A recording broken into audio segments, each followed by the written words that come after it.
Spoken ट्युटोरियलच्या content management in admin इंटरफेसवरील पाठात आपले स्वागत. या पाठात आपण ड्रुपल इंटरफेस बद्दल जाणून घेणार आहोत. तसेच आपण कंटेंट, स्ट्रक्चर आणि अपीअरन्स ह्यासारख्या काही मेनू आयटम्स बद्दलही जाणून घेणार आहोत. या पाठासाठी आपण वापरणार आहोत उबुंटू ऑपरेटिंग सिस्टम, Drupal 8 आणि फायरफॉक्स वेब ब्राऊजर. तुम्ही तुमच्या पसंतीचा वेब ब्राऊजर वापरू शकता. आपण आधी बनवलेली वेबसाईट उघडू.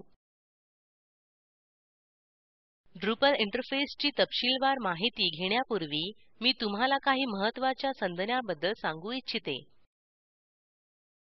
लक्षात घ्या, Drupal साईट आपण सेटअप करत असल्यामुळे आपण युजर क्रमांक 1 किंवा सुपर युजर आहोत. Drupalमध्ये सुपर युजर हा सर्व युजर्सच्या वरती असतो. भविष्यात आपण आणखी काही प्रशासक सेटअप करू शकतो ज्यांना सर्व परमिशन्स असतील. परंतु या परमिशन्स सुपर युजर काढून घेऊ शकतो किंवा मॅनेज करू शकतो. सुपर युजरच्या परमिशन्स मात्र काढून घेता येत नाहीत. दुसऱ्या शब्दात, सुपर युजरला Drupal साईटवरील सर्व डेटाला पूर्ण ऍक्सेस असतो. लक्षात ठेवा, कुठल्याही Drupal साईटवरील युजर क्रमांक 1 म्हणजे सुपर युजर. हा ऍडमिनिस्ट्रेटिव्ह टूलबार आहे.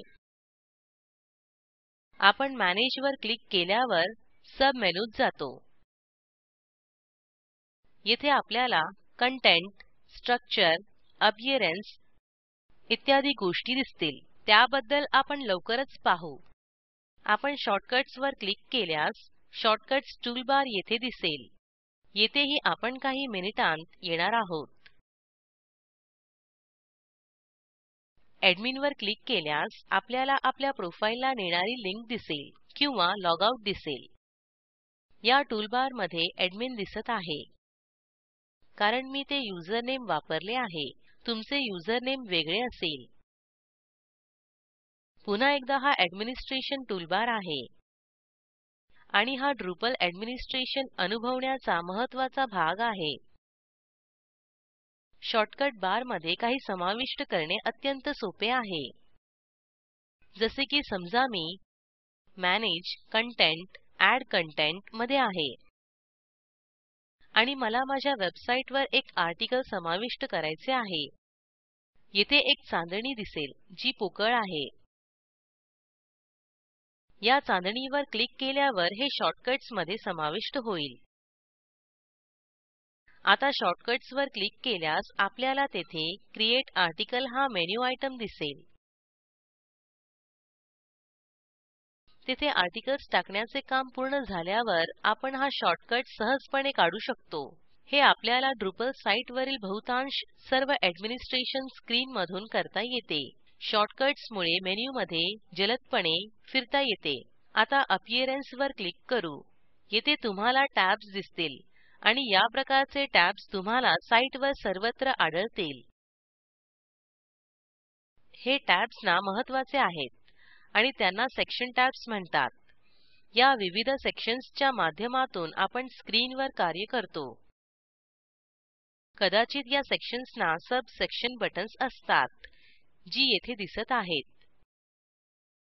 ग्लोबल सेटिंग्ज, बारटेक्स्ट, क्लासी आणि 7 ही सेटिंग्ज टॅबची सब सेक्शन बटन्स आहेत.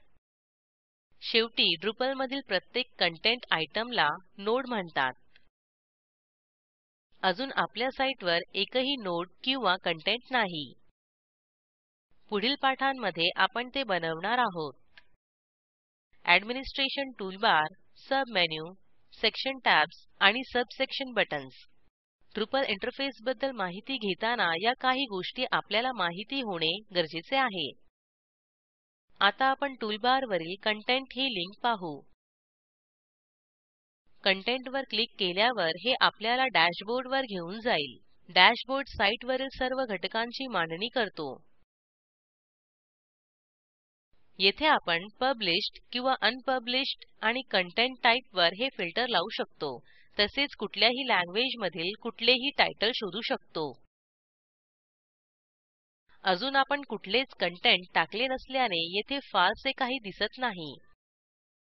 आपण सब टॅब्सवर क्लिक केल्यास येथे अजून कोणत्याही कमेंट्स दिसत नाहीत. आपण फाइल्स या शब्दावर क्लिक केल्यास अपलोड केलेल्या सर्व फाईल्सची यादी मिळेल. ही इमेज किंवा दुसऱ्या प्रकारची फाईल असू शकेल. त्याबद्दल नंतर जाणून घेऊ. एड कंटेंट वर क्लिक करून आपल्या होमपेजवर वेलकम आर्टिकल समाविष्ट करू. आर्टिकल वर क्लिक करून वेलकम टू ड्रुपलविल टाईप करा. ड्रुपलविल हे आपल्या साईटचे नाव आहे.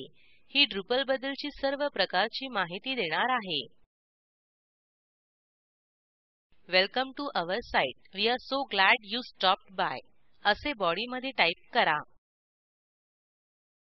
आता आपण सर्व फील्ड्समध्ये जाणार नाही.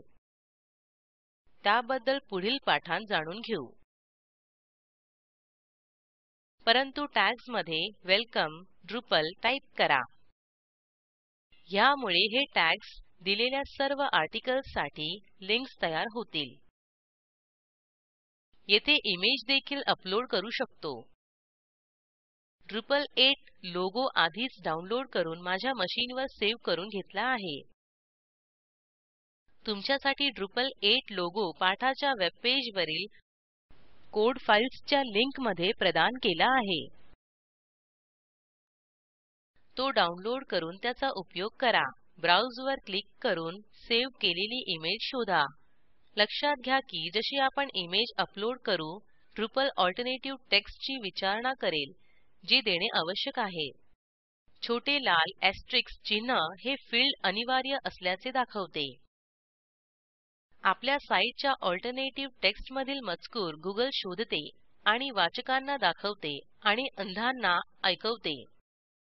टाईप करा Drupal 8 लोगो. आता सेव्ह एंड पब्लिश वर क्लिक करा. आपण आपल्या नव्या Drupal साईटवरील पहिला नोड बनवला आहे. आता कंटेंट वर क्लिक केल्यास त्यात आपण तयार केलेले नोड दिसेल. त्याचबरोबर त्याचे शीर्षक, कंटेंट प्रकार, निर्मात्याचे नाव, नोडचे स्टेटस आणि शेवटची अपडेट केलेली वेळ देखील दिसेल. आणि त्यावर करता येणाऱ्या क्रिया जसे की एडिट, डिलीट इत्यादी. आपण लवकरच त्याबद्दल शिकणार आहोत. हे होते ऍडमिनिस्ट्रेटिव्ह टूलबार मधील कंटेंट विषयी. ऍडमिनिस्ट्रेटिव्ह टूलबार मधील पुढची लिंक आहे स्ट्रक्चर. त्यावर क्लिक करा. स्ट्रक्चरद्वारे आपण Drupal मध्ये साईट तयार करतो. याला साईट बिल्डिंग असेही नाव आहे. येथे अनेक गोष्टी आहेत. Block layout, comment types, contact forms, content types, display modes, menus, taxonomy, views. यातील पर्यायांवरून आपल्याला दिसेल की साईट तयार करण्याचे मुख्य काम स्ट्रक्चर आणि कंटेंट या मेनू आयटम्समध्ये होते. आता ब्लॉक लेआउटवर क्लिक करू. थीमनुसार आपण आपल्या साईटवर विविध ठिकाणी ब्लॉक्स ठेवू शकतो. हे आपण नंतर तपशीलवार पाहणार आहोत. कस्टम ब्लॉक लायब्ररीवर क्लिक करा. आता एक वेलकम ब्लॉक समाविष्ट करू. एड कस्टम ब्लॉक वर क्लिक करा. त्याला वेलकम टू ड्रुपलविल नाव देऊ. त्याच्या बॉडीमध्ये टाईप करा welcome to Drupalville. This is where you will learn all about Drupal. लक्षात घ्या हा कंटेंट नाही. ब्लॉक्स हे थोडे वेगळे आहेत. ते थोडेफार साइडबार प्रमाणे असतात. आता सेव्ह वर क्लिक करा. आता आपला ब्लॉक तयार आहे. तो कुठे ठेवायचा ते ठरवू. ब्लॉक लेआउट वर परत क्लिक करा. साइडबार फर्स्ट पर्यंत खाली स्क्रोल करा आणि प्लेस ब्लॉक वर क्लिक करा. Drupal साईटवर ठेवण्यासाठी सर्व ब्लॉकसाठी असलेली एक पॉपअप विंडो येईल. कस्टम मधील आपण बनवलेल्या वेलकम टू ड्रुपलविल ब्लॉकमध्ये जाऊन प्लेस ब्लॉक वर क्लिक करा. हे करण्यावर काही निर्बंध आहेत जे आपण नंतर पुढील पाठांमध्ये पाहणार आहोत. आतासाठी सेव्ह ब्लॉकवर क्लिक करा. होमपेजवर जाऊ. आपल्याला वेलकम टू ड्रुपलविल दिसले पाहिजे. हे आपल्याला हवे तसे हवे तिथे व्यवस्थित नसेल तरी हे ठीक आहे. हा स्ट्रक्चर मेनूतील साईट बिल्डिंग प्रक्रियेचा एक भाग आहे. ऍडमिनिस्ट्रेशन टूलबारवरील पुढचा आयटम म्हणजे अपिअरन्स वर क्लिक करू. हा आपल्या ड्रुपल साईटवरील उपलब्ध थीम्सचा आढावा देईल. तसेच इथे अपडेट्स तपासता येतात आणि ग्लोबल सेटिंग्ज करता येते. आता बार्टिकसाठी सेटिंग्जवर क्लिक करा. येथे आपण आपल्या साईटचे स्वरूप निवडलेल्या थीमनुसार मॅनेज करू शकतो. बार्टिकसाठी वेगळी रंगसंगती निवडून अपडेट करू शकतो किंवा हवे ते रंग स्वतः निवडू शकतो. हे आपल्याला प्रिव्ह्यू दाखवेल. यातील काहींसाठी आपल्या साईटवर टॉगल द डिस्प्ले ही करू शकतो. वर जाण्यासाठी स्क्रोल करा आणि ग्लोबल सेटिंग्जवर क्लिक करा. येथे आपल्या साईटचा लोगो आपण बदलू शकतो. त्याला कस्टम पाथ देऊ शकतो किंवा नवीनच अपलोड करू शकतो. नवीन अपलोड न करता सेव्ह वर क्लिक केले तर काय होईल? साईटवर परत जाऊ. आपल्या लक्षात येईल की लोगो गेला आहे. तो परत आणण्यासाठी अपिअरन्स वर क्लिक करा. नंतर सेटिंग्ज आणि ग्लोबल सेटिंग्ज वर क्लिक करा. यूज द डिफॉल्ट लोगो आणि त्यानंतर सेव्ह कॉन्फिगरेशन वर क्लिक करा. आता आपल्या साईटवर कितीही पेजेस असली तरी आपला लोगो सर्व पानांवर दिसेल. ड्रुपल साईटवर अपिअरन्स टॅब खाली येथे आपल्याला थीम्सचे व्यवस्थापन करता येते. आपण या पाठाच्या अंतिम टप्प्यात आहोत. थोडक्यात या पाठात ड्रुपल इंटरफेस वापरण्यास शिकलो. त्याचबरोबर आपण हे मेनू आयटम्स ही शिकलो. कंटेंट, स्ट्रक्चर आणि अपिअरन्स.